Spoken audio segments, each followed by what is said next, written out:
Hello விவாஸ், daily மேக்ஸில் எப்படி ட்ரிக்கை use பண்ணி ஆன்சர் கண்டுபிடிக்கலான்னு சொல்லி பார்த்துட்டு இருக்கோம். இன்னைக்கு இந்த சம் பார்க்கலாம். நெக்ஸ்ட் இந்த சம் பாருங்களேன். இந்த சம் வந்து அதே மாடல் சம் தான், ஆனால் அவங்களால எப்படிலாம் மாற்றி கேட்க முடியுமோ அந்த மாதிரி கேட்குறாங்க. இந்த சம்மில் வந்து என்னோட வேல்யூ கண்டுபிடிச்சிட்டோம் அப்படின்னா இந்த இதுக்கான ஆன்சர் வந்து கண்டுபிடிச்சிடலாம்.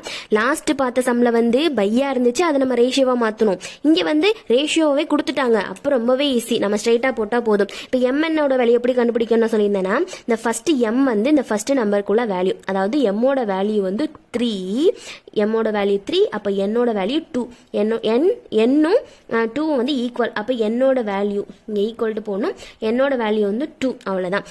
என்னோட வேல்யூ வந்து கண்டுபிடிச்சாச்சு. இப்போ இதை வந்து இங்கே அப்ளை பண்ணால் போதுமா? இப்போ நான் அப்படி ஸ்ட்ரைட்டாக போட்டுருவோம். இங்கே 4 இருக்குது, எம்மோட வேல்யூ என்னது 3, அப்போ 4 × 3 என்ன வரும்? 12 வரும். ப்ளஸ் இங்கே 5 இருக்குது, n இருக்குது, அப்போ என்னோட வேல்யூ 2, அப்போ 5 × 2 என்ன வரும்? 10 வரும். பை இங்கே 4 இருக்குது, இங்கே m இருக்குது, எம்மோட வேல்யூ 3, இப்போ 4 × 3 வந்து 12 தான் வரும். இங்கே மைனஸ் போட்டாச்சு. இங்கே 5 இருக்குது, n இருக்குது, என்னோட வேல்யூ 2, அப்போ 5 × 2 வந்து 10 வரும். அவ்வளோதான். இப்போ இதில் வந்து இது வந்து ப்ளஸ் பண்ணணும். 12 + 10 வந்து 22 வரும். பை 12 - 10 வந்து 2 வரும். இப்போ இதை ஷார்ட் பண்ணணுமா? ஷார்ட் பண்ணால் 1 11 11/1 வரும். அவ்வளோதான்.